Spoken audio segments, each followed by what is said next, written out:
I don't know how many more of these movies I can review. But hey, you know the motto, I watch shit so you don't have to.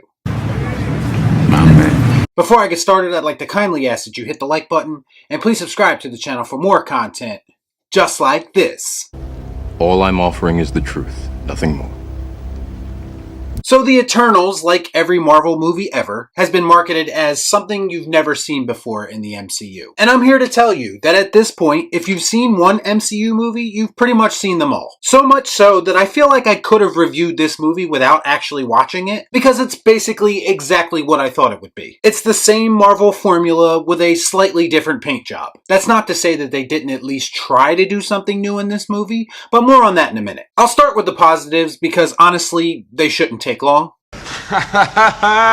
Son of a bitch. This movie opens with a Pink Floyd song. Honestly, it didn't really fit the tone of the movie, but it's always great to hear Pink Floyd, am I right? Their music has always given me kind of a cinematic feel, so I always wonder why people don't use them in their films more. And yes, as I already stated, this movie does at least try to do something new, at least by Marvel standards. They do crack the surface of some deep and philosophical questions about humanity, as in how the Eternals view humanity and our evolution. And it creates kind of an interesting dynamic where they see all these terrible things happening, but they can't really get involved.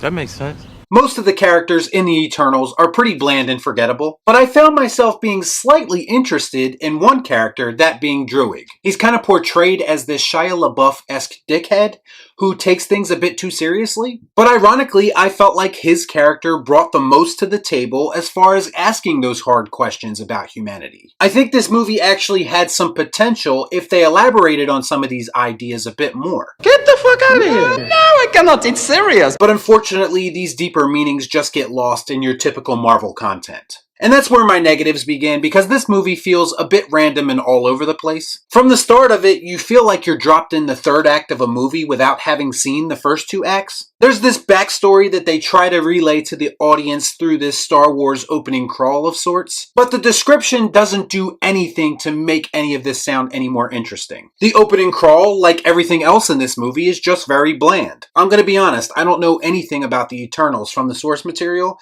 but this movie doesn't make me want to learn anything more about them either. Whoopie fucking do.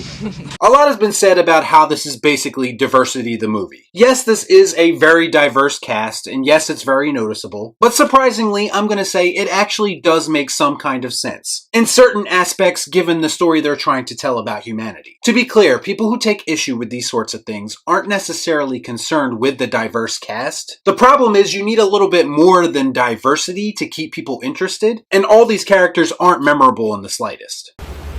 No shit. I mean, you got the Superman ripoff, the generic female lead, the deaf girl, the outcast, the warrior with flaws, the token gay black guy, and of course the comedy relief. We've seen all these characters before in other movies, and probably some of them in actual Marvel movies. I mean, it's the MCU. You know they're going to have a comedy relief character. I mean, someone has to break the tension with cringeworthy comedy, am I right? Had you ever heard of the healing power of laughter? On a personal note, does anyone else have a random chick in their theater that laughs at every single horrible attempt at comedy in an MCU movie? No? Just me?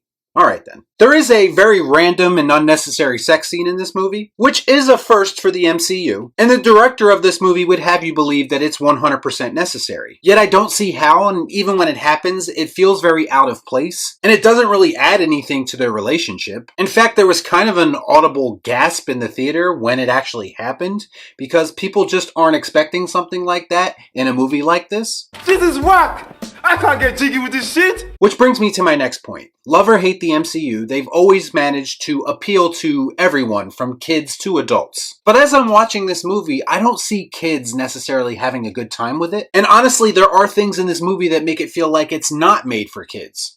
Because it's all part of the plan. So we got bland characters, we got forced comedy. All we're missing is the generic CGI beatdown in the finale. And guess what? It's got one of those too.